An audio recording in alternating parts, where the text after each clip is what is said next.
ਸਤਿ ਸ਼੍ਰੀ ਅਕਾਲ। ਤੁਸੀਂ ਜੁੜੇ ਹੋਏ ਹੋ ਪੰਜਾਬੀ ਰੇਡੀਓ USA ਦੇ ਨਾਲ ਤੇ ਮੈਂ ਹਾਂ ਪ੍ਰਵੀਨ ਸ਼ਰਮਾ ਲੈ ਕੇ ਹਾਜ਼ਰ ਹਾਂ ਪ੍ਰੋਗਰਾਮ ਖਬਰ ਤੇ ਨਜ਼ਰ। ਖਬਰ ਤੇ ਨਜ਼ਰ ਪ੍ਰੋਗਰਾਮ ਦੇ ਵਿੱਚ ਕਈ ਅਹਿਮ ਤੇ ਕਈ ਖਾਸ ਖਬਰਾਂ ਨੂੰ ਲੈ ਕੇ ਚਰਚਾ ਕਰਨ ਦੇ ਲਈ ਜੁੜ ਚੁੱਕੇ ਨੇ ਪੰਜਾਬ ਤੋਂ ਸੀਨੀਅਰ ਪੱਤਰਕਾਰ ਅਤੇ ਸਮਾਜਿਕ ਮੁੱਦਿਆਂ ਦੇ ਸਰਗਰਮ ਕਾਰਕੁਨ ਦੀਪਕ ਸ਼ਰਮਾ ਚਨਾਰਥਲ ਜੀ। ਸ਼ਰਮਾ ਸਤਿ ਸ਼੍ਰੀ ਅਕਾਲ, ਸਵਾਗਤ ਹੈ ਜੀ ਪੰਜਾਬੀ ਰੇਡੀਓ USA ਤੇ ਜੀ। ਸਤਿ ਸ਼੍ਰੀ ਅਕਾਲ ਪ੍ਰਵੀਨ ਜੀ, ਸਾਰੇ ਦਰਸ਼ਕਾਂ ਨੂੰ ਸਰੋਤਿਆਂ ਨੂੰ ਪਿਆਰ ਭਰੀ ਸਤਿ ਸ਼੍ਰੀ ਅਕਾਲ। ਸਤਿ ਸ਼੍ਰੀ ਅਕਾਲ ਜੀ। ਪ੍ਰੋਗਰਾਮ ਦੇ ਵਿੱਚ ਅੱਗੇ ਵਧਣ ਤੋਂ ਪਹਿਲਾਂ ਧੰਨਵਾਦ ਕਰਦੇ ਚੱਲੀਏ ਸਪਾਂਸਰਸ ਦਾ ਜਿਹੜੇ ਜ਼ਰੀਆ ਬਣਦੇ ਨੇ ਇਹਨਾਂ ਪ੍ਰੋਗਰਾਮਾਂ ਨੂੰ ਤੁਹਾਡੇ ਤੱਕ ਪਹੁੰਚਾਉਣ ਦੇ ਲਈ। ਖਾਲਸਾ ਇੰਸ਼ੋਰੈਂਸ ਏਜੰਸੀ ਵਾਲੇ ਜਿਨ੍ਹਾਂ ਤੋਂ ਤੁਸੀਂ ਹਰ ਤਰੀਕੇ ਦੀ ਇੰਸ਼ੋਰੈਂਸ ਲੈ ਸਕਦੇ ਹੋ। ਇੰਸ਼ੋਰੈਂਸ ਬਾਰੇ ਪਤਾ ਕਰਨ ਦੇ ਲਈ ਇਹਨਾਂ ਦਾ ਨੰਬਰ ਹੈ 408-272-2500। ਇਹ 1992 ਤੋਂ ਲਗਾਤਾਰ ਇੰਸ਼ੋਰੈਂਸ ਬਿਜ਼ਨਸ ਦੇ ਵਿੱਚ ਸ਼ਾਨਦਾਰ ਸੇਵਾਵਾਂ ਦੇ ਰਹੇ ਨੇ ਤੇ ਅਮਰੀਕਾ ਭਰ ਦੇ ਵਿੱਚ ਇੰਸ਼ੋਰੈਂਸ ਕਰਦੇ ਨੇ। ਓਬਾਮਾ ਕੇਅਰ, ਮੈਡੀਕੇਅਰ ਜਾਂ ਫਿਰ ਕਵਰਡ ਕੈਲੀਫੋਰਨੀਆ ਬਾਬਤ ਪਾਲਿਸੀ ਕਰਵਾਉਣ ਦੇ ਲਈ, ਸਲਾਹ ਲੈਣ ਦੇ ਲਈ ਅੱਜ ਹੀ ਕਾਲ ਕਰੋ 408-272-2500 ਤੇ। ਟਰਕੀਅਨ ਇਮੀਗ੍ਰੇਸ਼ਨ ਲਾ ਫਰਮ ਵਾਲੇ ਜੇ ਟਰਕੀਅਨ ਟੋਨੀ ਟਰਕੀਅਨ ਦੇ ਨਾਲ ਤੁਸੀਂ US ਇਮੀਗ੍ਰੇਸ਼ਨ ਬਾਬਤ ਕੋਈ ਵੀ ਸਲਾਹ ਕਰਨੀ ਹੈ ਤੇ ਇਹਨਾਂ ਦਾ ਨੰਬਰ ਹੈ 415-909-0503। ਗੁਰਦੀਪ ਸਿੰਘ ਬਿਰਦੀ ਕਲੋਵਿਸ, ਮਨਦੀਪ ਸਿੰਘ, ਸੰਦੀਪ ਕੌਰ ਸੈਨ ਹੋਜ਼ੇ, ਓਮਕਾਰ ਸਿੰਘ ਫਰੈਜ਼ਨੋ, ਗੁਰਨਾਮ ਸਿੰਘ ਐਂਟੀਲੋਪ ਤੇ ਜਰਨੈਲ ਸਿੰਘ ਸਿਆਟਲ ਤੋਂ। ਇਹਨਾਂ ਸਾਰੇ ਹੀ ਸਪਾਂਸਰਸ ਦਾ ਬਹੁਤ ਬਹੁਤ ਧੰਨਵਾਦ। ਤੇ ਜੇਕਰ ਤੁਸੀਂ ਵੀ ਪੰਜਾਬੀ ਰੇਡੀਓ USA ਦੇ ਇਹਨਾਂ ਪ੍ਰੋਗਰਾਮਾਂ ਨੂੰ ਸਪਾਂਸਰ ਕਰਨਾ ਚਾਹੁੰਦੇ ਹੋ ਤਾਂ ਸਟੂਡੀਓ ਦਾ ਨੰਬਰ ਹੈ 408-272-5200। ਅੱਜ ਦਾ ਇਹ ਖਬਰ ਤੇ ਨਜ਼ਰ ਪ੍ਰੋਗਰਾਮ ਸਾਲ 2025 ਦੀ 23 ਅਕਤੂਬਰ ਦਾ ਪ੍ਰੋਗਰਾਮ ਹੈ ਤੇ ਦਿਨ ਅੱਜ ਵੀਰਵਾਰ ਹੈ। ਖਬਰਾਂ ਦੀ ਸ਼ੁਰੂਆਤ ਕਰੀਏ ਸ਼ਰਮਾ ਜੀ ਇਸ ਟਾਈਮ ਦੀਆਂ ਚਰਚਿਤ ਖਬਰਾਂ ਦੇ ਵਿੱਚੋਂ ਇੱਕ ਮੁੱਦੇ ਤੋਂ, ਜਿਹੜਾ ਕਿ ਹਰਚਰਨ ਸਿੰਘ ਭੁੱਲਰ ਸਾਬਕਾ DIG ਨਾਲ ਜਾ ਜੁੜਦਾ ਹੈ। ਇਹਦੇ ਘਰ CBI ਫਿਰ ਪਹੁੰਚੀ ਹੈ ਤੇ ਕਈ ਹੋਰ ਰਾਜ਼ ਪਰਦਾਫਾਸ਼ ਹੋਏ ਨੇ। ਬਿਲਕੁਲ ਜੀ, ਜਿਸ ਤਰ੍ਹਾਂ CBI ਲਗਾਤਾਰ ਰਿਐਕਟ ਕਰ ਰਹੀ ਹੈ ਉਹ ਤੋਂ ਲੱਗ ਰਿਹਾ ਕਿ ਹਰਚਰਨ ਭੁੱਲਰ ਦੀ ਤੇ ਇਹਨਾਂ ਦੇ ਨਾਲ ਦੇ ਕੁਝ ਹੋਰਨਾਂ ਸਾਥੀਆਂ ਦੀ ਜੀ ਹੁਣ ਇੰਨੀ ਛੇਤੀ ਜਾਨ ਖਲਾਸੀ ਨਹੀਂ ਹੁੰਦੀ। ਠੀਕ ਹੈ। CBI ਨੇ ਦੁਬਾਰਾ ਘਰ ਦਾ ਰੁਖ ਕੀਤਾ। ਕੱਲ ਦੁਪਹਿਰ 2:30 ਵਜੇ ਤੋਂ ਬਾਅਦ ਗੱਡੀਆਂ ਆ ਕੇ ਰੁਕੀਆਂ। 11-12 ਬੰਦੇ ਫਿਰ ਜਾਂਚ ਲਈ ਚੰਡੀਗੜ੍ਹ ਦੇ ਵਿੱਚ ਜਿਹੜਾ 40 ਸੈਕਟਰ 'ਚ ਕੋਠੀ ਆ ਰਹਿਸ਼ ਆ ਉੱਥੇ ਪੜ੍ਹਦੇ ਨੇ ਤੇ ਅੰਦਰ ਲਿਜਾਣ ਲੱਗਿਆ ਉਹਨਾਂ ਦੇ ਹੱਥਾਂ 'ਚ ਜਿਵੇਂ ਕੁਝ ਕੈਮਰੇ, ਕੁਝ ਪ੍ਰਿੰਟਰ ਹੈ ਨਾ ਤੇ ਕੁਝ ਹੋਰ ਦਸਤਾਵੇਜ਼, ਕਾਗਜ਼ ਪੱਤਰ ਦੇਖੇ ਗਏ। ਉਹ ਤੋਂ ਅੰਦਾਜ਼ਾ ਲਾਇਆ ਜਾ ਰਿਹਾ ਸੀਗੇ ਕੁਝ ਹੋਰ ਪਹਿਲੂ ਵੀ ਬਚੇ ਜਾਣਗੇ। ਉਹਦੇ ਵਿੱਚ ਮੁੱਖ ਤੌਰ ਤੇ ਜਿਹੜੀ ਗੱਲ ਉੱਭਰ ਕੇ ਬਾਹਰ ਆਈ ਕਿ ਅੰਦਰ ਉਹਨਾਂ ਦੀ ਪਤਨੀ ਤੋਂ, ਉਹਨਾਂ ਦੇ ਬੇਟੇ ਤੋਂ ਪੁੱਛਗਿੱਛ ਹੋ ਰਹੀ ਆ। ਠੀਕ ਹੈ। ਤੇ ਜਦੋਂ ਪਿਛਲੀ ਵਾਰ ਰੇਡ ਕੀਤੀ ਗਈ ਸੀ ਤਾਂ ਇਹਨਾਂ ਦੇ ਘਰਾਂ ਚੋਂ ਜਿਵੇਂ 2.5 ਕਿਲੋ ਸੋਨਾ ਮਿਲਿਆ, ਜਿਵੇਂ 7.5 ਕਰੋੜ ਦੇ ਕਰੀਬ ਨਗਦੀ ਮਿਲੀ, ਲਗਜ਼ਰੀ ਗੱਡੀਆਂ ਦੀਆਂ ਚਾਬੀਆਂ ਮਿਲੀਆਂ ਤੇ ਲੋਕਰਾਂ ਦੀਆਂ ਚਾਬੀਆਂ ਮਿਲੀਆਂ ਤੇ ਕਈ ਘੜੀਆਂ ਮਿਲੀਆਂ। ਤੇ ਉਹਦੇ ਵਿੱਚੋਂ ਫਿਰ ਅੰਦਾਜ਼ਾ ਲਾਇਆ ਜਾ ਰਿਹਾ ਸੀ ਕਿ ਵੀ ਸਾਰਾ ਮਾਲ ਲਗਜ਼ਰੀ ਦੇ ਹਵਾਲੇ ਨਾਲ ਪ੍ਰਾਪਤ ਹੋ ਰਿਹਾ। ਹੁਣ ਜਦੋਂ ਇੱਕ ਲੋਕਰ ਖੋਲਿਆ ਤਾਂ ਉਹਦੇ ਵਿੱਚੋਂ 50 ਫਲੈਟ ਬਾਹਰ ਡਿੱਗੇ ਜੀ। ਇੱਕ ਲੋਕਰ 'ਚ ਲੋਕਰ ਦਾ ਬੂਹਾ ਖੋਲਦਿਆਂ ਹੀ ਉਹਦੇ ਵਿੱਚੋਂ 50 ਫਲੈਟ ਬਾਹਰ ਡਿੱਗਣੇ ਤੇ ਕਹਿੰਦੇ ਉਹ ਵੀ ਅਜਿਹੇ ਫਲੈਟ ਜਿਨ੍ਹਾਂ ਦਾ ਸਾਰਾ ਰੋਕੜਾ, ਕਿਰਾਏ ਦਾ ਹਿਸਾਬ ਕਿਤਾਬ ਇਹਨਾਂ ਦੀ ਪਤਨੀ ਰੱਖਦੀ ਹੈ। ਠੀਕ ਹੈ। ਅੱਛਾ। ਫਿਰ ਉਹ ਕਹਿੰਦੇ ਜੀ ਹੁਣ ਕੱਲੇ ਜ਼ਮੀਨ ਜਾਇਦਾਦ ਤੇ ਬੇਨਾਮੀ ਨਹੀਂ, ਲੋਕਰ ਵੀ ਬੇਨਾਮੀ ਹੈਗੇ ਨੇ, ਉਹਨਾਂ ਦੀ ਵੀ ਪੜਚੋਲ ਹੋਣੀ ਆ ਜੀ। ਉਹਨਾਂ ਦੀ ਵੀ ਲਿਸਟ ਤਿਆਰ ਕੀਤੀ ਜਾ ਰਹੀ ਹੈ ਕਿ ਕਈ ਲੋਕਰ ਹੋ ਸਕਦਾ ਖੱਡਾਂ ਖੁੱਡਾਂ ਵਾਲੇ, ਜਿਵੇਂ ਉਹਨੇ ਰਸੋਈਏ ਦੇ ਨਾਂ ਤੇ ਖੱਡਾਂ ਦਾ ਮਾਮਲਾ ਸੀ ਉਵੇਂ ਕਿਸੇ ਦੇ ਨਾਂ ਤੇ ਹੋਣ। ਹੁਣ ਇਹ ਵੀ ਵਿਸ਼ਾ ਜਾਂਚਦਾ ਹੈਗਾ। ਇਹਦੇ ਨਾਲ ਹੀ ਇਹ ਲੋਕਰ ਕੱਲੇ ਪੰਜਾਬ 'ਚ ਜਾਂ ਭਾਰਤ 'ਚ ਨਹੀਂ ਹੈਗੇ, ਦੁਬਈ ਤੋਂ ਲੈ ਕੇ ਕੈਨੇਡਾ ਤੱਕ ਵੀ ਮਤਲਬ ਜਿਹੜੇ ਫਲੈਟ ਨੇ ਉਹ ਕੱਲੇ ਪੰਜਾਬ 'ਚ ਤੇ ਭਾਰਤ 'ਚ ਨਹੀਂ ਗਏ, ਫਲੈਟ ਦੁਬਈ ਤੋਂ ਲੈ ਕੇ ਕੈਨੇਡਾ ਤੱਕ ਵੀ ਨੇ। ਤੇ ਆਪਾਂ ਪਹਿਲੇ ਦਿਨ ਤੋਂ ਗੱਲ ਕਰਦੇ ਆਏ ਆ ਕਿ ਵੀ ਇਹ ED ਤੱਕ ਮਾਮਲਾ ਜਾਣਾ ਹੈ ਤੇ ਕੁਝ ਮਾਹਿਰਾਂ ਦਾ ਮੰਨਣਾ ਸੀ ਕਿ ED ਤੱਕ ਕਿਵੇਂ ਚੱਲ ਜੂਗਾ ਜੀ, ਉਹ ਤਾਂ ਮਨੀ ਲਾਂਡਰਿੰਗ ਦਾ ਮਾਮਲਾ ਹੁੰਦਾ ਜੀ, ਵਿਦੇਸ਼ ਦਾ ਮਾਮਲਾ ਹੁੰਦਾ ਜੀ। ਲਓ ਜੀ, ਹੁਣ ਜੇ ਵਿਦੇਸ਼ੀ ਫਲੈਟ ਮਿਲ ਗਏ ਤਾਂ ਵਿਦੇਸ਼ੀ ਧਨ ਵੀ ਜੁੜ ਗਿਆ ਤੇ ਉਹਦੇ ਵਿੱਚ ਹਿੱਸੇਦਾਰੀ ਵੀ ਹੈਗੀ ਆ। ਕਹਿੰਦੇ ਕਈਆਂ ਦੇ ਸ਼ੇਅਰ ਹੋਲਡਰ ਵੀ ਨੇ, ਕੁਝ ਮਿਲ ਕੇ ਵੀ ਕਾਰੋਬਾਰ ਕਰਦੇ ਨੇ ਕੁਝ ਲੋਕ। ਸੋ ਹੁਣ ਬਾਹਰ ਵੀ ਕਾਰੋਬਾਰ ਕਿਹੋ ਜਿਹਾ ਕੀ ਹੈ, ਹੁਣ ਇਹਦੇ ਨਾਲ ED ਨੇ ਵੀ ਕਹਿੰਦੇ ਆਪਣਾ ਤਿਆਰ ਕਰ ਲਿਆ। ਪਰ ਕੱਲ ਜਦੋਂ CBI ਪਹੁੰਚੀ ਤਾਂ CBI ਨੇ ਕਹਿੰਦੇ ਜੀ ਇਸ ਨੁਕਤੇ ਤੋਂ ਗੱਲ ਸ਼ੁਰੂ ਕੀਤੀ ਕਿ ਬਈ ਤੁਹਾਡੇ ਘਰੋਂ ਜਿੰਨੀਆਂ ਘੜੀਆਂ ਮਿਲੀਆਂ ਉਹ 2.5 ਲੱਖ ਤੋਂ ਲੈ ਕੇ 5-5.5 ਲੱਖ ਤੱਕ ਦੀ ਕੀਮਤ ਦੀਆਂ ਨੇ। ਠੀਕ ਹੈ ਜੀ। ਹਰ ਘੜੀ ਲਗਜ਼ਰੀ ਘੜੀ ਹੈ, 2.5 ਲੱਖ ਤੋਂ ਥੱਲੇ ਵਾਲੀ ਤਾਂ ਘੜੀਆਂ ਨਹੀਂ ਕਹਿੰਦੇ ਕੋਈ ਜਿਹੜੀ ਬਰਾਮਦ ਹੋਈਆਂ। ਤੇ ਫਿਰ ਕਹਿੰਦੇ ਕਿ ਆਪਾਂ ਬਾਕੀ ਚੀਜ਼ਾਂ ਵੀ ਬਾਅਦ ਚ ਲਓ। ਫਿਰ ਤਾਂ ਕੱਲ ਕਹਿੰਦੇ ਗਮਲੇ ਵੀ ਦੇਖੇ ਕਿੰਨੀ ਕੀਮਤ ਵਾਲੇ ਨੇ, ਬੱਲਬ ਵੀ ਦੇਖੇ ਕਿੰਨੀ ਕੀਮਤ ਵਾਲੇ ਨੇ, ਟਾਈਲਾਂ ਵੀ ਕਿਹੜੀਆਂ ਲੱਗੀਆਂ ਨੇ ਇਹ ਵੀ ਦੇਖੋ, ਫਰਸ਼ ਕਿਹੜਾ ਲੱਗਿਆ ਇਹ ਵੀ ਦੇਖੋ। ਸੋ ਕੱਲ ਸਮਾਨ ਦੇ ਹਵਾਲੇ ਨਾਲ ਵੀ ਸੂਚੀ ਤਿਆਰ ਹੋਈ, ਇਮਾਰਤ ਦੀ ਵੀ ਫਰਮਾਇਸ਼ ਹੋਈ। ਇੱਕ ਤਰ੍ਹਾਂ ਨਾਲ ਉਹ ਪੂਰੀ ਜੋੜ ਤੋੜ ਕਰਕੇ ਦੇਖਿਆ ਜਾ ਰਿਹਾ ਕਿ ਕਿੰਨੀ ਹੈ ਜਾਇਦਾਦ ਸਾਰੀ ਹੈ। ਇਹ ਗੱਲ ਉਧਰ ਨੂੰ ਵੀ ਤੁਰ ਪਈ ਹੈ। ਸੋ ਇਹ ਤੇ ਨਾਲ ਹੀ ਇਹ ਵੀ ਪਹਿਲੂ ਸੀਗਾ ਵੀ ਕਿ ਜਾਂਚ ਦੇ ਵਿੱਚ ਕੁਝ ਨਾਮ ਵੀ ਸਾਹਮਣੇ ਆ ਰਹੇ ਨੇ। ਠੀਕ ਹੈ ਜੀ। ਤੇ ਪਤਾ ਲੱਗਿਆ ਜੀ CBI ਨੇ 2 ਤਰ੍ਹਾਂ ਦੀਆਂ ਸੂਚੀ ਤਿਆਰ ਕੀਤੀਆਂ। ਇੱਕ ਸੂਚੀ 'ਚ ਤਾਂ 14 ਨਾਂ ਨੇ, ਦੂਜੀ ਸੂਚੀ 'ਚ 27 ਨਾਮ ਨੇ। ਜਿਹੜੇ ਤਾਂ 14 ਨਾਮ ਨੇ ਉਹ ਤਾਂ ਹੈਗਾ ਜੀ ਨਾਲ ਕੰਮ ਕਰਦਾ ਸਟਾਫ। ਠੀਕ ਹੈ ਜੀ। DIG ਹਰਚਰਨ ਸਿੰਘ ਭੁੱਲਰ ਨਾਲ ਉਹਨਾਂ ਦੇ ਨਾਲ ਕੋਈ ਕਲਰਕ ਵੀ ਹੋਊਗਾ, ਕੋਈ ਇੰਸਪੈਕਟਰ ਵੀ ਹੋਊਗਾ, ਕੋਈ ਡਰਾਈਵਰ ਵੀ ਹੋਊਗਾ, ਸਿਕਿਉਰਿਟੀ ਵਾਲੇ ਵੀ ਹੋਣਗੇ, ਜੀ ਘਰੇ ਵੀ ਨੌਕਰ ਚਾਕਰ ਹੋਣਗੇ, ਦਫ਼ਤਰ 'ਚ ਵੀ ਹੋਊਗਾ। ਉਹ ਸਾਰਾ ਅਮਲਾ ਫਲਾ ਜਿਹੜਾ ਨਾਲ ਰੋਜ਼ ਤੁਰਿਆ ਫਿਰਦਾ, ਰੋਜ਼ ਮਿਲਦਾ ਵਿਚਰਦਾ, ਉਹਨਾਂ ਤੋਂ ਪੁੱਛਗਿੱਛ ਕਰਨੀ ਆ। ਹੁਣ ਇਹਦਾ ਮਤਲਬ ਇਹ ਨਹੀਂਗਾ ਕਿ ਉਹ ਸਾਰੇ ਭ੍ਰਸ਼ਟ ਨੇ।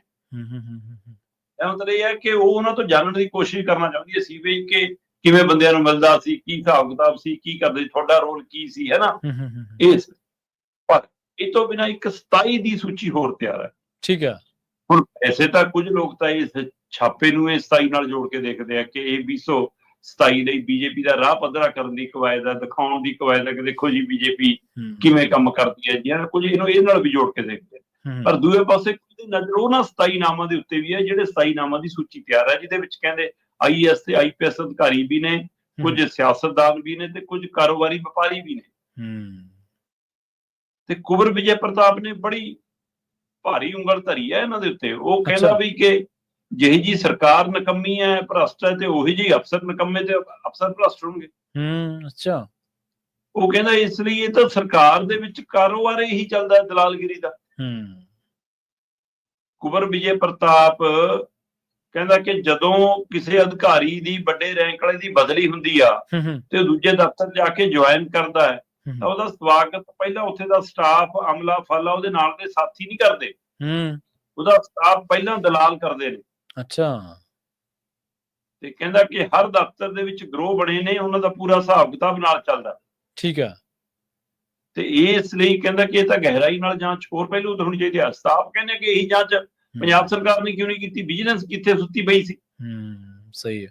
ਤੇ ਜੇ ਇਸ ਮਾਮਲੇ CBI ਆ ਗਈ ਤਾਂ ਬਾਕੀ ਮਾਮਲੇ 'ਚ ਪਹਿਲ ਕਦਮੀ ਕਰ ਲਵੇ। ਫਿਰ ਕੱਟੜ ਇਮਾਨਦਾਰ ਸਰਕਾਰ ਸਹੀ ਹੈ ਜਿਹੜੀ ਆਪਣੇ ਆਪ ਨੂੰ ਕਹਾਉਂਦੀ ਆ, ਉਹਨਾਂ ਦੇ ਨਾਮ ਤਾਂ ਕਹਿੰਦੇ 27 ਚ ਆ ਰਹੇ ਨੇ, ਜਿਹੜੇ 27 ਦੀ ਸੂਚੀ ਤਿਆਰ ਆ। ਕੀ ਉੱਥੇ ਤੱਕ ਜਾਂਚ ਜਾਣੀ ਹੈ ਜਾਂ ਭੁੱਲਰ ਦੇ ਨਾਂ ਤੇ ਡਰਾ ਕੇ ਕਈਆਂ ਨੂੰ ਆਪਣੇ ਪਾਲੇ 'ਚ ਲੈ ਕੇ ਜਾਣਾ। 2 TC ਦੇ ਬੇਰ ਸੱਤਾਧਾਰੀ ਧਿਰ ਦੇ ਕਹਿੰਦੇ ਕਦੇ ਵੀ ਬੀਜੇਪੀ ਦੇ ਵਿਹੜੇ 'ਚ ਡਿੱਗ ਸਕਦੇ ਆ ਇਸ ਜਾਂਚ ਤੋਂ ਬਚਣ ਲਈ।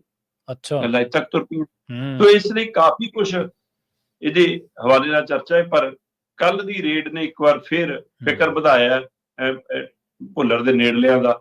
ਤੇ ਇਹਦੇ ਨਾਲ ਹੀ ਜਿਹੜੀ ਆ 14 ਤੋਂ ਪੁੱਛ ਕੇ ਸ਼ੁਰੂ ਹੋਈ ਹੈ ਤੇ 27 ਦੇ ਨਾਮ ਆਏ ਨੇ ਤੇ ਪਤਾ ਲੱਗਿਆ 2 ਜਾਂ 3 IPS ਅਧਿਕਾਰੀਆਂ ਤੋਂ ਤਾਂ CBI ਨੇ ਗੁਪਤ ਪੁੱਛਗਿੱਛ ਕਰ ਵੀ ਲਈ ਹੈ। ਸੋ ਇਹ ਮਾਮਲਾ ਗੰਭੀਰ ਹੁੰਦਾ ਜਾਊਗਾ ਜੀ, ਜਿਉਂ-ਜਿਉਂ ਪਰਤਾਂ ਖੁੱਲੀ ਜਾਣਗੀਆਂ। ਜੇ CBI ਤੋਂ ਬਾਅਦ ਹੁਣ ED ਵੀ ਆ ਗਈ ਤਾਂ ਹੋਰ ਨਵੇਂ ਰਾਜ਼ ਖੁੱਲਣਗੇ।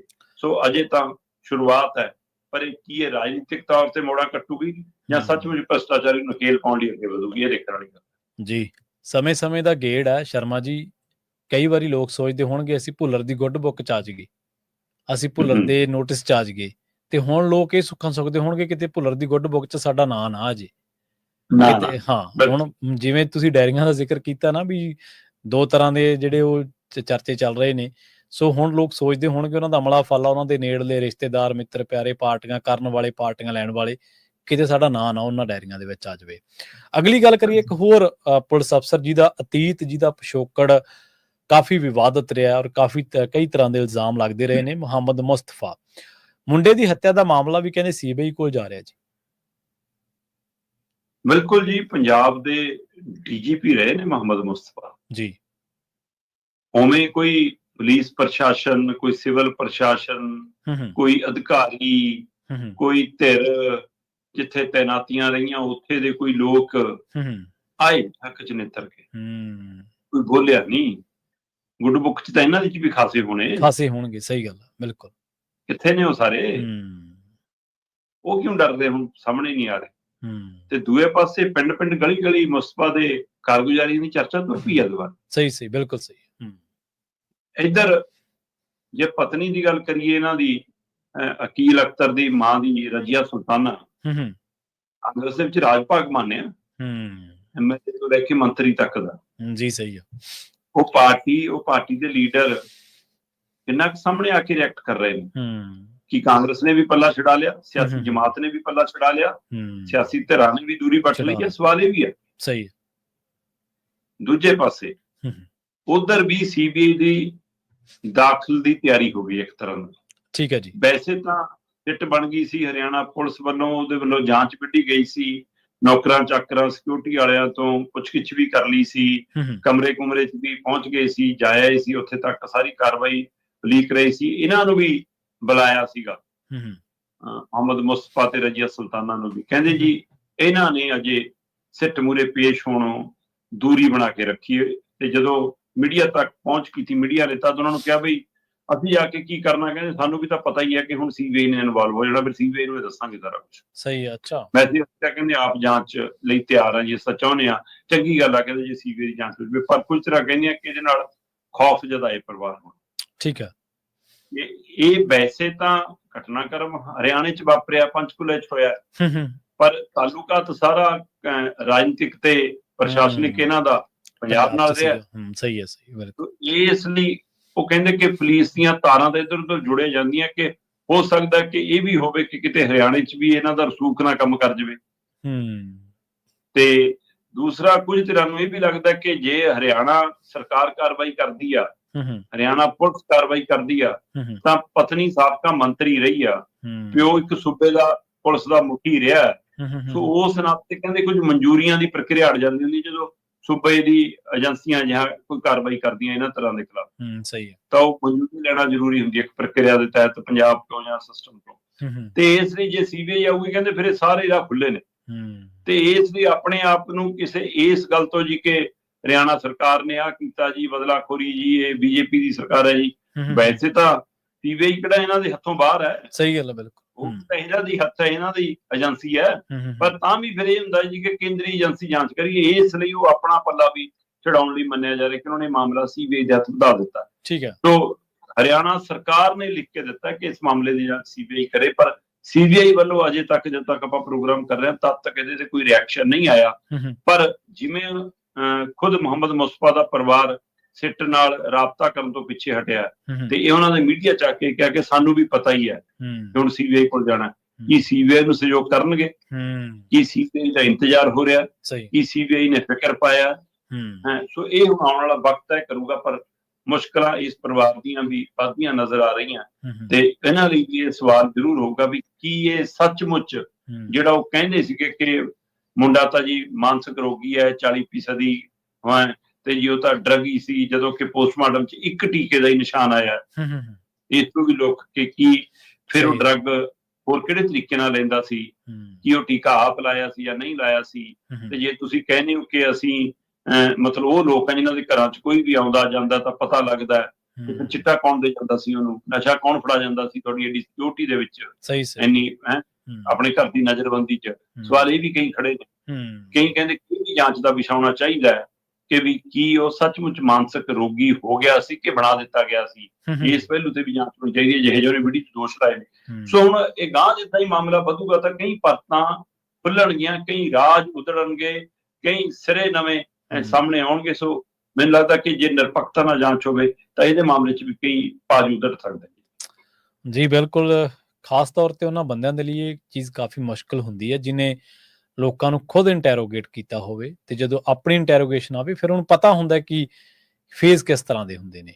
ਪਹਿਲਾ ਫੇਜ਼ ਕਿਸ ਤਰ੍ਹਾਂ ਦਾ ਹੁੰਦਾ, ਦੂਜਾ ਇਹ ਕੋਈ ਭੁੱਲਿਆ ਨਹੀਂਗਾ ਸ਼ਰਮਾ ਜੀ ਕਿ ਸਿਆਸੀ ਜਿਹੜੀਆਂ ਮਾਫ ਕਰਨ ਜਿਹੜੀਆਂ ਏਜੰਸੀਆਂ ਨੇ ਉਹਨਾਂ ਦਾ ਜਿਹੜਾ ਗ੍ਰਿਲ ਕਰਨ ਦਾ ਤਰੀਕਾ ਬੰਦੇ ਨੂੰ, ਬੇਸ਼ੱਕ ਫਿਜ਼ੀਕਲੀ ਟੌਰਚਰ ਉਹ ਨਾ ਕਰਨ, ਪਰ ਉਹ ਮੈਂਟਲੀ ਇੰਨਾ ਕੁ ਟੌਰਚਰ ਕਰ ਜਾਂਦੀਆਂ ਨੇ ਕਿ ਬੰਦਾ ਫਿਜ਼ੀਕਲੀ ਆਪਣੇ ਆਪ ਨੂੰ ਟੌਰਚਰ ਹੋਇਆ ਹੀ ਸਮਝਦਾ ਕਿ ਹਾਂ ਮੇਰੇ ਨਾਲ ਕੁਝ ਵਾਪਰਿਆ। ਅਗਲੀ ਗੱਲ ਕਰੀਏ ਇਹਨਾਂ ਦੋਵਾਂ ਮਾਮਲਿਆਂ ਦੇ ਵਾਂਗਰ ਇੱਕ ਹੋਰ ਮਾਮਲਾ ਜਿਹੜਾ ਪੰਜਾਬ ਦਾ ਖਾਸਾ ਚਰਚਾ ਦੇ ਵਿੱਚ ਹੈ। ਮੁੱਖ ਮੰਤਰੀ ਮਾਨ ਸਾਹਿਬ ਦਾ ਇੱਕ ਕਥਿਤ ਵੀਡੀਓ ਵਾਇਰਲ ਹੁੰਦਾ, ਤੇ ਉਸ ਮਾਮਲੇ ਦੇ ਵਿੱਚ ਕਹਿੰਦੇ ਸਵਾਲ ਹੁਣ ਇਹ ਖੜਾ ਹੋ ਗਿਆ ਵੀ ਜਿਹੜੇ ਨਕਲੀ ਜਾਂ ਅਸਲੀ ਵੀਡੀਓ ਦੇ ਮਾਮਲੇ ਦੇ ਵਿੱਚ ਜਿਹੜੇ ਮੁੱਖ ਮੰਤਰੀ ਸਾਹਿਬ ਨੇ ਉਹ ਖੁਦ ਹੀ ਇਹਦਾ ਪ੍ਰਚਾਰ ਕਿਉਂ ਕਰ ਰਹੇ ਨੇ ਜੀ? ਬਿਲਕੁਲ ਪ੍ਰਵੀਨ ਜੀ, ਇਹ ਬੜਾ ਪਹਿਲੂ ਵੇਖਣਯੋਗ ਹੈ। ਪਿਛਲੇ ਦਿਨੀ ਇੱਕ ਬਾਹਰੋਂ ਬੈਠੇ ਬੰਦੇ ਨੇ ਕੁਝ ਵੀਡੀਓ ਨੂੰਮਾ ਪੀਸ ਪਾਏ ਤੇ ਜੀ ਇਹ ਦਮ ਭਰਿਆ ਕਿ ਇਹਦੇ ਵਿੱਚ ਭਗਵੰਤ ਮਾਨ ਹੈ ਤੇ ਇਹਦੇ ਨਾਲ ਕੋਈ ਉਹਦੀ ਔਰਤ ਸਹੇਲੀ ਹੈ ਜੀ, ਵਿਦੇਸ਼ੀ ਹੈ ਜੀ, ਆਹ ਹੈ ਜੀ, ਵਾਹ ਹੈ ਜੀ। ਉਹ ਕੁਝ ਕਲਿੱਪ ਨੇ ਜੀ ਉਹਦੇ ਚ, ਹੈ ਨਾ, ਮਤਲਬ ਉਹ ਕਲਿੱਪ ਇੰਝ ਨਜ਼ਰ ਆਉਂਦੇ ਨੇ ਕਿ ਜਦੋਂ ਮੁੱਖ ਮੰਤਰੀ ਭਗਵੰਤ ਮਾਨ ਇਸ ਰੋਲ ਦੀ ਬਜਾਏ ਕਲਾਕਾਰੀ ਦੇ ਰੋਲ ਚ ਸੀਗਾ, ਉਹ ਸਮੇਂ ਦੇ ਨੇ ਜੀ, ਜਿਵੇਂ ਪੁਰਾਣੇ ਨੇ ਜੀ, ਹੈ ਨਾ। ਤੋ ਇੰਝ ਉਹਨੂੰ ਪੇਸ਼ ਕਰਨ ਦੀ ਕੋਸ਼ਿਸ਼ ਕੀਤੀ ਗਈ। ਪਰ ਪੰਜਾਬ ਸਰਕਾਰ ਨੇ ਉਹਨਾਂ ਵੀਡੀਓ ਕਲਿੱਪ ਦੇ ਆਧਾਰ ਦੇ ਉੱਤੇ ਪੁਲੀਸੀਆ ਕਾਰਵਾਈ ਕੀਤੀ, ਕਾਨੂੰਨੀ ਕਾਰਵਾਈ ਕੀਤੀ, ਸ਼ਿਕਾਇਤ ਕੀਤੀ, ਪਰਚਾ ਦਰਜ ਕੀਤਾ ਤੇ ਗੂਗਲ ਤੋਂ ਲੈ ਕੇ ਫੇਸਬੁੱਕ ਤੱਕ ਇਹਨਾਂ ਸੋਸ਼ਲ ਸਾਈਟਸ ਤੱਕ ਪਹੁੰਚ ਅਪਰੋਚ ਕੀਤੀ ਕਿ ਰੋਕੇ ਜਾਣ, ਹਟਾਏ ਜਾਣ। ਉਸ ਤੋਂ ਬਾਅਦ ਲਗਭਗ ਉਹ ਮਤਲਬ ਕਿ ਅੰਦਰਿਸ਼ ਹੋ ਗਏ, ਉਹ ਦਿਸਣੋਂ ਬੰਦ ਹੋ ਗਈਆਂ। ਠੀਕ ਹੈ। ਤੇ ਇਹਦੇ ਤੇ ਪ੍ਰਕਿਰਿਆ ਅਗਾਂਹ ਤੁਰ ਪਈ ਕਿ ਜੇ ਕੋਈ ਹੋਰ ਸ਼ੇਅਰ ਕਰ ਰਿਹਾ, ਕੋਈ ਹੋਰ ਫੈਲਾ ਰਿਹਾ ਤਾਂ ਉਹਦੇ ਤੇ ਵੀ ਕਾਰਵਾਈ ਹੋਣੀ ਚਾਹੀਦੀ ਹੈ। ਇਹ ਨਿੱਜਤਾ ਦਾ ਮਸਲਾ ਹੈ, ਇਹ ਨਿੱਜੀ ਪਹਿਲੂ ਹੈ। ਸਵਾਲ ਇਹ ਹੈ ਕਿ ਤੁਸੀਂ ਪਬਲਿਕ ਫਿਗਰ ਹੋ, ਫਿਰ ਇਹ ਨਿੱਜਤਾ ਕਿੱਥੋਂ ਰਹਿ ਗਈਆਂ ਹੁਣ? ਸਹੀ, ਬਿਲਕੁਲ। ਜੇ ਤੁਸੀਂ ਜਨਤਕ ਹੋ, ਜਨਤਕ ਸਮਾਜ ਚ ਵਿਚਰ ਰਹੇ ਹੋ, ਜਨਤਕ ਚਿਹਰੇ ਹੋ, ਜਵਾਬਦੇਹੀ ਹੈ ਤੁਹਾਡੀ, ਫਿਰ ਇਹਦਾ ਨਤਾਰਾ ਹੋਣਾ ਵੀ ਜ਼ਰੂਰੀ ਹੈ ਕਿ ਅਸਲੀ ਹੈ ਕਿ ਨਕਲੀ ਹੈ। ਇਹ ਹੁਣ ਗੱਲੀ ਇੰਨਾ ਕਹਿ ਕੇ ਨਹੀਂ ਸਕਦਾ ਹੁੰਦਾ ਕਿ AI ਨਾਲ ਬਣੀ ਹੈ। ਸਹੀ। ਹੁਣ ਆਮ ਬੰਦੇ ਕੋਲ ਤਾਂ ਨਹੀਂ, ਪਰ ਜਿਹੜੇ IT ਦੇ ਮਾਹਰ ਨੇ ਉਹਨਾਂ ਨੂੰ ਤਾਂ ਇਹ ਫਾਰਮੂਲੇ ਪਤਾ ਨੇ ਕਿ ਕੋਈ ਵੀ ਵੀਡੀਓ ਪਾ ਕੇ ਅਪਲੋਡ ਕਰਕੇ ਜਾਂ ਚੈੱਕ ਕਰਕੇ ਜਾਂ ਕੁਝ ਪੈਮਾਨੇ ਜੇ ਬਣੇ ਨੇ ਜਿਹਦੇ ਆਧਾਰ ਦੇ ਉੱਤੇ ਇਹਦਾ ਪਛਾਣਿਆ ਜਾਂਦਾ ਕਿ ਇਹ ਨਕਲੀ ਹੈ ਕਿ ਅਸਲੀ ਹੈ। ਹਾਂਜੀ ਹਾਂਜੀ। ਉਹ ਸਰਕਾਰ ਨੂੰ, ਜਾਂਚ ਵਾਲੀ ਧਿਰ ਨੂੰ, ਸ਼ਿਕਾਇਤ ਕਰਤਾ ਧਿਰ ਨੂੰ ਜਾਂ ਮਤਲਬ ਜਿਹਨਾਂ ਨੇ ਕਾਨੂੰਨੀ ਕਾਰਵਾਈ ਅੱਗੇ ਵਿੱਢੀ ਆ, ਉਹਨਾਂ ਦੀ ਜ਼ਿੰਮੇਵਾਰੀ ਬਣਦੀ ਹੈ ਕਿ ਲੋਕਾਂ ਸਾਹਮਣੇ ਇਹ ਗੱਲ ਜ਼ਰੂਰ ਰੱਖਣ। ਪਰ ਗੱਲ ਉਧਰ ਨੂੰ ਜਾਣ ਦੀ ਬਜਾਏ ਮਾਮਲਾ ਇੱਕ ਵਾਰ ਰਫਾ ਦਫਾ ਜਿਹਾ ਹੁੰਦਾ ਲੱਗ ਰਿਹਾ ਸੀਗਾ ਕਿ ਲੋਕਾਂ ਨੂੰ ਇੱਕ ਤਾਂ ਇਹਦੀ ਕੋਈ ਜ਼ਿਆਦਾ ਉਤਸੁਕਤਾ ਨਹੀਂ ਹੋਈ, ਸਹੀ। ਦੂਜਾ ਕੋਈ ਜ਼ਿਆਦਾ ਹੈਰਾਨੀ ਵੀ ਨਹੀਂ ਹੋਈ।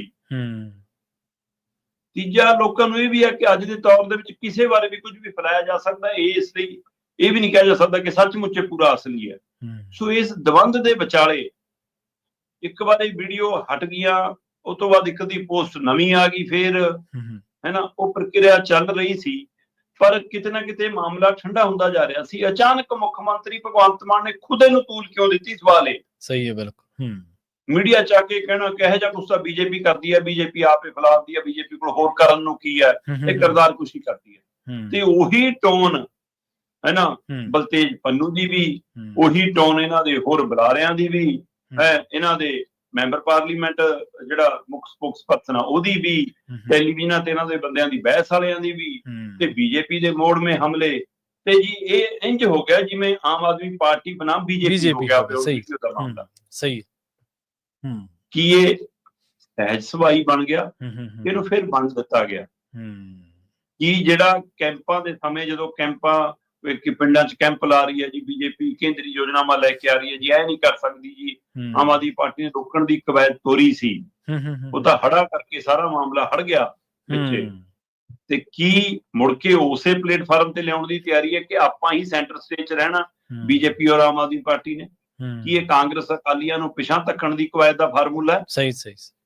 ਕੀ ਉਸ ਆਧਾਰ ਤੇ ਹੁਣ ਇਸ ਵੀਡੀਓ ਨੂੰ ਆੜ ਬਣਾ ਕੇ ਖੇਡਿਆ ਜਾ ਰਿਹਾ, ਜਾਂ ਭੁੱਲਰ ਵਾਲੇ ਮਾਮਲੇ 'ਚ ਜੋ ਫਜੀਅਤ ਹੋਈ ਹੈ, ਹੜ੍ਹ ਵਾਲੇ ਮਾਮਲੇ 'ਚ ਜੋ ਜਲੂਸ ਨਿਕਲ ਰਿਹਾ, ਅਜੇ ਤੱਕ ਪਹੁੰਚ ਅਪਰੋਚ ਨਹੀਂ ਹੋ ਰਹੀ, ਅਜੇ ਤੱਕ ਲੋਕਾਂ ਨੂੰ ਕਹਿੰਦੇ ਜਿਹੜੇ ਚੈੱਕ ਦਿੱਤੇ ਜਾ ਰਹੇ ਨੇ ਉਹ ਵਾਪਸ ਲੈ ਲਏ ਜਾ ਰਹੇ ਨੇ ਕਿ ਜੀ ਮੁੱਖ ਮੰਤਰੀ ਚੈੱਕ ਫੜਾਉਂ ਕੇ ਆਉਂਦਾ, ਅਫਸਰ ਵਾਪਸ ਲੈ ਆਉਂਦੇ ਨੇ ਕਿ ਬੜਾ ਕਰਕੇ ਦੇਵਾਂਗੇ ਚੈੱਕ ਤਾਂ ਜੋ ਖਾਤਿਆਂ 'ਚ ਲੱਗ ਨਾ ਜਾਣ। ਇਹ ਜਿਹੜੇ ਮਾਮਲੇ ਉੱਠ ਰਹੇ ਨੇ ਉਹ ਸਾਰੇ ਪਹਿਲੂ ਦਬਾਉਣ ਲਈ ਆਪ ਹੀ ਆਪਣਾ ਮੁੱਦਾ ਉਭਾਰਿਆ ਜਾ ਰਿਹਾ। ਸੋ ਇਹ ਹਾਸੀਆਂ ਖੇਡੀਆਂ ਕਈ ਵਾਰ ਬਹੁਤ ਭਾਰੀ ਪੈ ਜਾਂਦੀਆਂ। ਇਹੋ ਜਿਹੇ ਮਸਲਿਆਂ ਨੂੰ ਗੰਭੀਰਤਾ ਨਾਲ ਲੈਣ ਦੀ ਲੋੜ ਹੁੰਦੀ ਹੈ।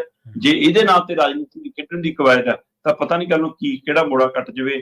ਅੱਜ ਇਹ ਅਸਲੀ ਹੈ ਜਾਂ ਨਕਲੀ ਹੈ ਇਹਦਾ ਵਿਵਾਦ ਚੱਲ ਰਿਹਾ, ਕੱਲ ਨੂੰ ਕੁਝ ਹੋਰ ਸਾਹਮਣੇ ਆ ਜਾਵੇ, ਫਿਰ ਵੱਡਾ ਸਵਾਲ ਖੜਾ ਹੋ ਜਾਊਗਾ। ਇਸ ਲਈ ਮੈਨੂੰ ਲੱਗਦਾ ਅਜਿਹੇ ਮਸਲਿਆਂ ਨੂੰ ਹਵਾ ਦੇਣ ਤੋਂ ਬਚਣਾ ਚਾਹੀਦਾ ਸੀ। ਪਰ ਸਰਕਾਰ ਮੈਨੂੰ ਲੱਗਦਾ ਆਪਣੀਆਂ ਨਾਕਾਮੀਆਂ ਤੇ ਨਲਾਇਕੀਆਂ ਲੁਕਾਉਣ ਲਈ ਹੁਣ ਇਸ ਸਥਿਤੀ 'ਚ ਆ ਗਈ ਹੈ ਕਿ ਆਪਣੇ ਹੀ ਖਿਲਾਫ ਉੱਠ ਰਹੇ ਮਾਮਲਿਆਂ ਨੂੰ ਆਪ ਹੀ ਤੂਲ ਵੀ ਦੇਣ ਲੱਗ ਗਈ ਹੈ। ਇਹ ਵੀ ਮੰਨਿਆ ਜਾ ਰਿਹਾ ਜੀ। ਆਪਾਂ ਪਿੰਡਾਂ 'ਚ ਤਾਂ ਦੇਖਦੇ ਰਹੇ ਹਾਂ ਸ਼ਰਮਾ ਜੀ, ਕੋਈ ਅਣਖ ਤੇ ਗੈਰਤ ਵਾਲੇ ਬੰਦੇ ਦੇ ਉੱਤੇ ਪਹਿਲੀ ਗੱਲ ਤਾਂ ਉਹ ਇਸ ਤਰ੍ਹਾਂ ਦਾ ਕੋਈ ਕੰਮ ਕਰਦੇ ਨਹੀਂ ਸੀ ਜਿਹਦੇ ਨਾਲ ਉਹਨਾਂ ਦੀ ਅਣਖ ਤੇ ਸਵਾਲ ਆਵੇ। ਜੇ ਉਹਨਾਂ ਤੋਂ ਹੋ ਵੀ ਜਾਂਦਾ ਸੀ ਜਾਂ ਕਿਸੇ ਮਾਮਲੇ 'ਚ ਉਹਨਾਂ ਦਾ ਨਾਂ ਵੀ ਆ ਜਾਂਦਾ ਸੀ ਤਾਂ ਜਦੋਂ ਉਹਨਾਂ ਦਾ ਜ਼ਿਕਰ ਹੁੰਦਾ ਸੀ ਉਸ ਮਾਮਲੇ ਦਾ ਤਾਂ ਉਹ ਆਪਦਾ ਮਰਨ ਮਹਿਸੂਸ ਕਰਦੇ ਸੀ ਕਿ ਮੇਰਾ ਮਰਨ ਹੋ ਗਿਆ। ਉਹ ਧੌਣ ਨਹੀਂ ਸੀ ਚੱਕਦੇ ਜ਼ਮਾਨੇ ਦੇ ਮੂਹਰੇ।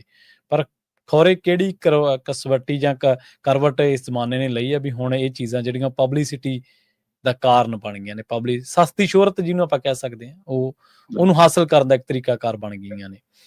ਅਗਲੀ ਗੱਲ ਕਰੀਏ ਪਾਣੀਆਂ ਦੇ ਰਾਖਿਆਂ ਦੀ। ਦਾਅਵੇ ਤਾਂ ਸਾਰੇ ਕਰਦੇ ਆ, ਸੁਖਬੀਰ ਬਾਦਲ ਆਪਣੇ ਪੱਧਰ ਤੇ ਕਰਦੇ ਆ ਵੀ ਪੰਜਾਬ ਦੇ ਪਾਣੀਆਂ ਦਾ ਮਸਲਾ ਬਾਦਲ ਸਾਹਿਬ ਨੇ ਹੱਲ ਕਰਾਇਆ। ਕੈਪਟਨ ਅਮਰਿੰਦਰ ਸਿੰਘ ਤਾਂ ਉਹ ਤਾਂ ਪਾਣੀਆਂ ਦੇ ਰਾਖੇ ਦਾ ਖਿਤਾਬ ਹੀ ਆਪਣੇ ਕੋਲੇ ਲਈ ਬੈਠੇ ਆ। ਇਹ ਵੀ ਬਹੁਤ ਜੱਦੋਜਹਿਦ ਕਰਦੇ ਰਹੇ, ਬਹੁਤ ਭੱਜ ਨੱਠ ਕੀਤੀ ਇਹਨਾਂ ਨੇ। ਮਾਨ ਸਾਹਿਬ ਨੇ ਖੁਦ ਕਦੇ ਜਿੰਦਰੇ ਖੋਲ, ਕਦੇ ਕੁਛ ਕਰ, ਕਦੇ ਭਾਖੜਾ ਡੈਮ ਤੇ ਧਰਨਾ ਦੇ, ਕਹਿੰਦੇ ਭਾਖੜਾ ਡੈਮ ਦਾ ਕੰਟਰੋਲ ਤਾਂ ਕੇਂਦਰ ਨੇ ਸੰਭਾਲ ਹੀ ਲਿਆ ਤੇ ਪਾਣੀਆਂ ਦੇ ਰਾਖੀ ਸੁਸਰੀ ਵਾਂਗ ਸੁੱਤੇ ਪਏ ਆ ਜੀ। ਨਹੀਂ ਜੀ, ਬਿਲਕੁਲ। ਜਦੋਂ ਹਰਿਆਣੇ ਨੂੰ ਪਾਣੀ ਦੇਣ ਦਾ ਮਾਮਲਾ ਆਇਆ ਸੀ ਤਾਂ ਮੁੱਖ ਮੰਤਰੀ ਭਗਵੰਤ ਮਾਨ ਨੇ ਬਹੁਤ ਦਿਖਾਇਆ ਕਿ ਮੈਂ ਇੱਕ ਬੂੰਦ ਵੀ ਫालतू ਪਾਣੀ ਨਹੀਂ ਜਾਣ ਦੇਣਾ। ਤੇ ਬਿਲਕੁਲ ਤੁਸੀਂ ਦੁਰਸਤ ਫਰਮਾਇਆ ਕਿ ਚੰਡੀਗੜ੍ਹ ਤੋਂ ਨੰਗਲ ਬਹੁਤ ਭੱਜ ਨੱਠ ਕੀਤੀ ਸੀ। ਹਾਂਜੀ ਹਾਂਜੀ, ਜੋ ਜਿਵੇਂ ਕਹਿੰਦੇ ਨਾ ਕਿ ਲੋਕ ਪੁੱਛਦੇ ਆ ਕਿ ਰਾਜਾ ਜੀ ਕੀ ਮਸਲਾ ਹੱਲ ਕੀਤਾ, ਮਸਲਾ ਹੱਲ ਕੀ ਕਰਾਂ, ਦੇਖ ਨਹੀਂ ਭੱਜ ਨੱਠ ਕਰ ਰਿਹਾ ਤੇਰੇ ਮਸਲੇ ਲਈ, ਬਿਲਕੁਲ। ਹੈਨਾ। ਤਾਂ ਹੁਣ ਇਹ ਉਹੇ ਜਿਹੇ ਰਾਜੇ ਤਾਂ ਨਹੀਂ ਸਾਬਤ ਹੋ ਰਹੇ ਕਿ ਹਾਂ ਮਸਲੇ ਲਈ ਭੱਜ ਨੱਠ ਕਰਦੇ ਦਿਖਦੇ, ਪਰ ਆਪਾਂ ਜਦ ਵੀ ਕਿਹਾ ਸੀ ਜੇ ਭੱਜ ਨੱਠ ਕਰਨੀ ਹੈ ਤਾਂ ਨੰਗਲ ਨੂੰ ਨਾ ਕਰੋ, ਜੰਤਰ ਮੰਤਰ ਨੂੰ ਕਰੋ। ਧਰਨਾ ਲਾਉਣਾ ਤਾਂ ਨੰਗਲ ਟੈਂਟ ਨਾ ਲਾਓ, ਪ੍ਰਧਾਨ ਮੰਤਰੀ ਗ੍ਰਹਿ ਮੰਤਰੀ ਦੇ ਘਰ ਦੇ ਮੂਹਰੇ ਲਾਓ ਤੇ ਇਕੱਲੇ ਨਾ ਬੈਠੋ। ਪੰਜਾਬ ਦੀ ਸਾਰੀਆਂ ਵਿਰੋਧੀ ਧਿਰਾਂ ਨੂੰ ਕਹੋ ਕਿ ਔਚਲੀ ਜਿਹੜਾ ਨਹੀਂ ਜਾਊਗਾ ਪੰਜਾਬ ਆਪ ਹੀ ਬੇਨਕਾਬ। ਸਹੀ ਹੈ। ਪਰ ਤੁਸੀਂ ਉਧਰ ਨੂੰ ਨਹੀਂ ਵਧੇ, ਤੁਸੀਂ ਰਾਜਨੀਤਿਕ ਲੜਾਈ ਲੜਨੋਂ ਭੱਜਦੇ ਹੋ, ਤੁਸੀਂ ਮੀਡੀਆ ਦੇ ਪਲੇਟਫਾਰਮ ਤੇ ਦਿਖਾਵੇ ਦੀ ਲੜਾਈ ਲੜਦੇ ਹੋ। ਸਹੀ ਹੈ। ਤੁਸੀਂ ਪੋਸਟਾਂ ਪਾ ਕੇ ਸੋਸ਼ਲ ਮੀਡੀਆ ਦੇ ਉੱਤੇ ਦਿਖਾਉਣਾ ਚਾਹੁੰਦੇ ਹੋ ਕਿ ਬਸ ਦੇਖੋ ਜੀ, ਤੇ ਉਸੇ ਤਰ੍ਹਾਂ ਤੁਸੀਂ ਖਿਤਾਬ ਲਿਆ ਪੰਜਾਬ 'ਚ ਪਾਣੀਆਂ ਦੇ ਰਾਖੇ ਦਾ। ਉਹ 4 ਦਿਨ ਦਾ ਧਰਨਾ, 2 ਦਿਨ ਦਾ ਡਰਾਮਾ ਕਿ ਚੇਅਰਮੈਨ ਰੋਕ ਲਿਆ ਜੀ BBMB ਦਾ, ਉਹਨੂੰ ਨਹੀਂ ਵੜਨ ਦਿੱਤਾ ਜੀ, ਕੰਟਰੋਲ ਕਰ ਲਿਆ ਜੀ, ਪੁਲਿਸ ਲਾਤੀ ਜੀ, ਆਹ ਸਾਰਾ ਕੁਛ ਹੋ ਗਿਆ ਜੀ, ਲਓ ਜੀ ਪੰਜਾਬ ਦੇ ਪਾਣੀਆਂ ਦੇ ਰਾਖੇ ਬਣ ਗਏ, ਬੋਰਡ ਲਾਏ ਪੰਜਾਬ ਦੇ ਵਿੱਚ। ਸਹੀ ਹੈ। ਤੇ ਉਧਰ ਕੇਂਦਰ ਨੇ ਜਿਵੇਂ ਪਹਿਲਾਂ ਹੀ BBMB ਤਾਂ ਆਪਣੇ ਕੰਟਰੋਲ 'ਚ ਲਈ ਹੋ ਸੀ, ਮੈਂਬਰ ਪੰਜਾਬ ਤੇ ਹਰਿਆਣਾ ਦੇ ਖੁੱਡੇ ਲਾ ਰਹੇ ਸੀ, ਉਹਨਾਂ ਦੇ ਪੈਰਲਰ ਉਹ ਤਾਂ ਨਵੇਂ ਮੈਂਬਰ ਲਾਉਣ ਨੂੰ ਫਿਰਦੇ ਨੇ, ਹਿਮਾਚਲ ਤੇ ਰਾਜਸਥਾਨ ਦੇ, ਉਹਨਾਂ ਨੇ ਉਹ ਕਵਾਇਦ ਤੋਰ ਲਈ। ਤੁਹਾਡੇ ਹੱਥ ਪੱਲੇ ਕੁਝ ਰਹਿਣਾ ਹੀ ਨਹੀਂ, ਨਾ ਮਤਲਬ ਪਾਵਰ ਦਾ ਮਾਮਲਾ ਰਹਿਣਾ, ਨਾ ਪਾਣੀ ਦੀ ਵੰਡ ਦਾ ਮਾਮਲਾ ਰਹਿਣਾ। ਤੇ ਤੁਸੀਂ ਕਰਨਾ ਕੀ ਜੀ? BBMB ਨੂੰ ਲੈ ਕੇ ਪਹਿਲਾਂ ਸਵਾਲ ਸੀ ਕਿ ਪਹਿਲਾਂ BBMB ਦਾ ਵਿਰੋਧ ਕਰ ਲਓਗੇ, ਭਾਈ ਇਹਦੀ ਲੋੜ ਕੀ ਹੈ? ਸਹੀ ਹੈ, ਸਹੀ, ਬਿਲਕੁਲ। ਤੇ ਜੇ ਇਹਨੂੰ ਰੱਖਣਾ ਤਾਂ ਇਹ ਸੂਬਿਆਂ ਦੇ ਕੰਟਰੋਲ 'ਚ ਹੋਣੀ ਚਾਹੀਦੀ ਹੈ, ਨਾ ਕਿ ਕੇਂਦਰ ਦੇ। ਪਾਣੀ ਸੂਬਾਈ ਮਸਲਾ ਹੈ, ਡੈਮ ਸਾਡੇ ਨੇ, ਸਹੀ ਹੈ, ਪਾਣੀ ਸਾਡਾ ਹੈ। ਸੋ ਜੇ ਇਹਨਾਂ ਮਸਲਿਆਂ ਤੇ ਤੁਸੀਂ ਲੜਾਈ ਨਹੀਂ ਲੜ ਸਕੇ, ਫਿਰ ਤੁਸੀਂ ਆਪਣੀ ਪੁਲਿਸ ਵਾਲੇ ਮਾਮਲੇ ਤੇ ਆ ਗਏ ਜੀ, ਸਾਡੀ ਪੁਲਿਸ ਹੁੰਦੀ ਹੈ ਜੀ, ਸਾਡੀ ਸੁਰੱਖਿਆ ਜੀ, ਅਸੀਂ ਖਰਚਾ ਕਰਦੇ ਹਾਂ ਜੀ। ਅਗਲੇ ਕਹਿੰਦੇ ਆ ਚੱਕੋ, ਅਸੀਂ CISF ਭੇਜ ਰਹੇ ਹਾਂ, ਇੱਥੇ ਮਈ 'ਚ ਮਨਜ਼ੂਰੀ ਮਿਲੀ ਤੇ ਲੰਘੇ ਮਹੀਨਿਆਂ 'ਚ ਆ ਗਏ 293 ਦੇ ਬੈਚ ਆ ਗਏ ਜੀ। ਪੁਰਾਣੇ ਟੁੱਟੇ ਫੁੱਟੇ ਜਿਹੜੇ ਫਲੈਟ ਪਏ ਸੀਗੇ ਜੀ, ਉਹ ਮੁਰੰਮਤ ਸ਼ੁਰੂ ਹੋ ਗਈ ਤੇ ਉਸ ਤੋਂ ਬਾਅਦ ਉਹਨੂੰ ਤਾਂ ਜ਼ਮੀਨਾਂ ਵੀ ਉੱਥੇ ਨਾਮਜ਼ਦ ਕਰ ਲੈਣਗੇ, ਇੱਥੇ ਅਸੀਂ ਨਵੇਂ ਕਲੋਨੀ ਉਸਾਰਨੀ ਹੈ, ਉਹ ਤਾਂ ਨਵੀਂ ਜ਼ਮੀਨ ਵੀ ਉਹਨੂੰ ਫਿਰਦੇ। ਡੈਮ ਤਾਂ ਗਏ ਕਿ ਥੋੜੀ ਜ਼ਮੀਨ ਜਾਣੀ ਹੈ ਜਿਹੜਾ ਨੰਗਲ ਤੇ ਡੈਮਾਂ 'ਚ ਥਾਵਾਂ ਤੇ। ਸਹੀ ਹੈ। ਤੇ ਤੁਸੀਂ ਉਹ ਸਾਰਿਆਂ ਤੇ ਚੁੱਪ ਵੱਟੇ ਰਹੇ ਤੇ ਉਹ ਆ ਕੇ ਇੱਥੇ ਉਹਨਾਂ ਦੀ ਰਿਹਰਸਲਾਂ ਹੋ ਗਈਆਂ, ਤਿਆਰੀਆਂ ਹੋ ਗਈਆਂ, ਤੁਸੀਂ ਤਾਂ ਵੀ ਚੁੱਪ ਰਹੇ। ਹੁਣ ਲੰਘੇ 2 ਦਿਨ ਪਹਿਲਾਂ BBMB ਨੇ ਔਰ ਜਿਹੜਾ ਕੇਂਦਰੀ ਉਦਯੋਗਿਕ ਸੁਰੱਖਿਆ ਬਲ ਹੈ CISF ਤੇ ਮਤਲਬ ਕਿ Bhakra Beas management board BBMB, ਇਹਨਾਂ ਦੇ ਅਧਿਕਾਰੀਆਂ ਨੇ ਮਿਲ ਕੇ ਇੱਕ ਸਮਾਗਮ ਕੀਤਾ। ਤੇ ਉਸ ਸਮਾਗਮ ਦੇ ਦੌਰਾਨ ਪੂਰੀ ਰਣਨੀਤੀ, ਪੂਰੀ ਪ੍ਰੈਕਟਿਸ, ਪੂਰੀ ਦੇਖ ਰੇਖ ਤੇ ਉਹਦੀ ਰੂਪ ਰੇਖਾ ਐਲਾਨ ਕੇ ਇੱਕ ਤਰ੍ਹਾਂ ਨਾਲ ਕੰਟਰੋਲ ਫੜਾਤਾ ਜੀ। ਉਹਨਾਂ ਦੀ ਤੈਨਾਤੀ ਹੋ ਗਈ ਆ ਜਿਹੜੇ ਆਏ ਸੀਗੇ ਕੇਂਦਰੀ ਜਵਾਨ ਜੀ। ਅੱਛਾ। ਤੇ ਉਸ ਸਮਾਗਮ ਤੋਂ ਲੈ ਕੇ ਉਹਨਾਂ ਦੀ ਤੈਨਾਤੀ ਹੋਣ ਤੱਕ 2 ਦਿਨ 3 ਦਿਨ ਬੀਤ ਗਏ, 3 ਦਿਨ ਚੜ ਗਿਆ, ਅਜੇ ਤੱਕ ਤੁਹਾਡੀ ਜ਼ੁਬਾਨ ਨਹੀਂ ਖੁੱਲੀ ਕਿਸੇ ਦੀ। ਕੋਈ ਪਾਣੀਆਂ ਦਾ ਰਾਖਾ ਨਹੀਂ ਬੋੜਿਆ ਕਿ ਕੇਂਦਰੀ ਕੰਟਰੋਲ ਦੇ ਖਿਲਾਫ, ਕੇਂਦਰੀਕਰਨ ਦੇ ਖਿਲਾਫ ਆਵਾਜ਼ ਉੱਠੀ ਹੋਵੇ। ਜਿਹੜਾ BJP ਦੇ ਪਾਲੇ 'ਚ ਬੈਠਾ ਮਹਾਰਾਜਾ ਪਟਿਆਲਾ, ਨਾ ਉਹ ਬੋਲਿਆ, ਨਾ ਜਿਹੜੇ ਕਹਿੰਦੇ ਸੀ ਅਸੀਂ ਤਾਂ ਨਹਿਰੇ ਵਾਪਸ ਕਰਤੀ, ਅਸਾਂ ਨਹਿਰੇ ਮਕਾਤੀ, ਭੋਗ ਪਾਤਾ, ਹੈਨਾ, ਬਾਦਲਾਂ ਦੇ ਪਿੰਡੋਂ, ਨਾ ਉਧਰੋਂ ਕੋਈ ਆਵਾਜ਼ ਉੱਠੀ, ਨਾ ਸਤੌਜ ਵਾਲੇ ਮਾਸਟਰ ਜੀ ਦੇ ਮੁੰਡੇ ਨੇ ਕੋਈ ਹੁਣ ਬਾਂਹ ਖੜੀ ਕਰਕੇ ਕਿਹਾ ਕਿ ਮੈਂ ਆ ਹੁਣ ਤਾਂ ਪਾਣੀਆਂ ਦਾ ਰੱਖਾ, ਤਾਜ਼ਾ ਤਾਜ਼ਾ ਨਵਾਂ, ਮੇਰੀ ਪਹਿਰੇਦਾਰੀ ਆ, ਹੈਨਾ, ਮੈਂ ਚੌਕੀਦਾਰ ਆ, ਮੈਂ ਰੋਕਦਾ, ਨਾ ਉਹ ਬੋਲੇ। ਕਿਉਂ ਸੁਸਰੀ ਮੰਗ ਸੌ ਗਈ ਸਰਕਾਰ? ਕਿਉਂ ਸਿਆਸਤਦਾਨ, ਸਿਆਸੀ ਤਰ੍ਹਾਂ, ਸਿਆਸੀ ਜਮਾਤ ਸੁਸਰੀ ਮੰਗ ਸੌ ਗਈ?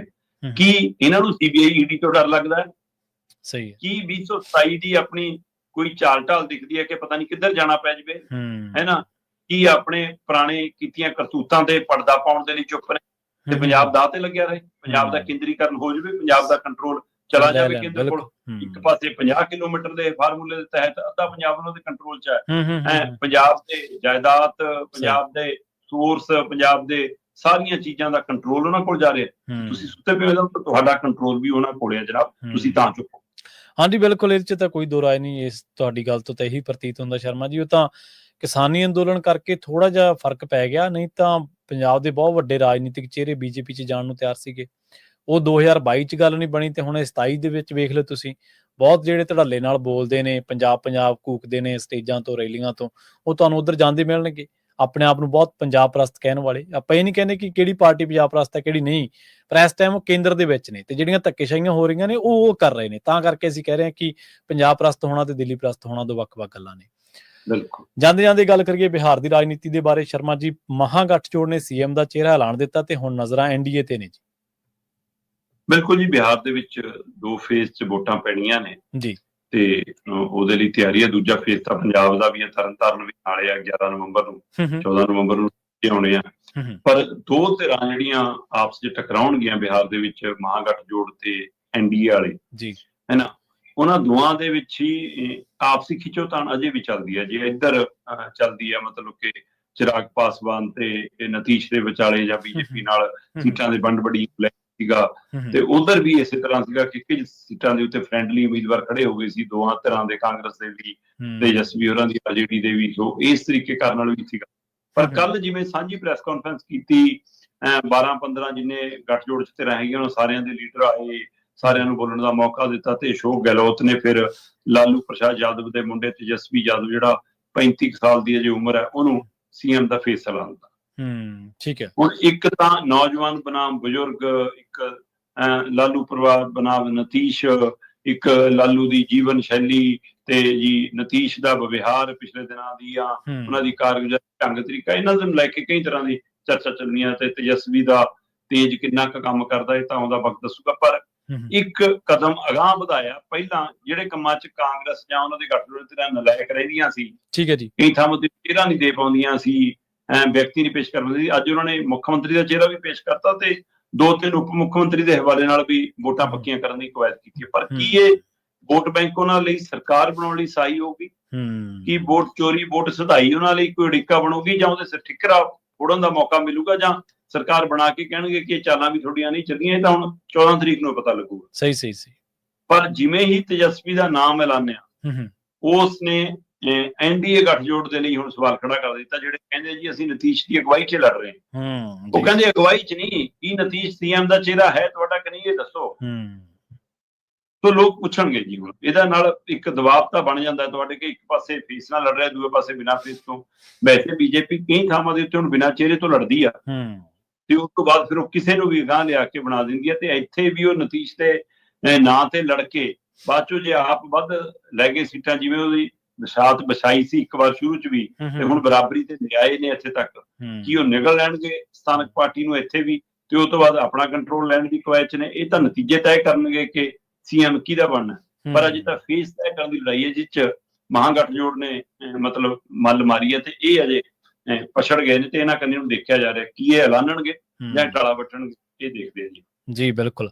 ਸ਼ਰਮਾ ਜੀ, ਨਾਲ ਖਾਸ ਖਬਰਾਂ ਤੇ ਖਾਸ ਜਾਣਕਾਰੀਆਂ ਦੇ ਲਈ ਤੁਹਾਡਾ ਬਹੁਤ ਬਹੁਤ ਧੰਨਵਾਦ ਜੀ। ਸਤਿ ਸ਼੍ਰੀ ਅਕਾਲ ਜੀ। ਪ੍ਰੋਗਰਾਮ ਖਬਰ ਤੇ ਨਜ਼ਰ ਨੂੰ ਆਪਾਂ ਇੱਥੇ ਸਮਾਪਤ ਕਰਾਂਗੇ। ਤੁਹਾਡਾ ਸਾਰਿਆਂ ਦਾ ਵੀ ਬਹੁਤ ਧੰਨਵਾਦ। ਸਤਿ ਸ਼੍ਰੀ ਅਕਾਲ ਤੇ ਇਸੇ ਤਰ੍ਹਾਂ ਜੁੜੇ ਰਹੋ ਪੰਜਾਬੀ ਰੇਡੀਓ USA ਦੇ ਨਾਲ।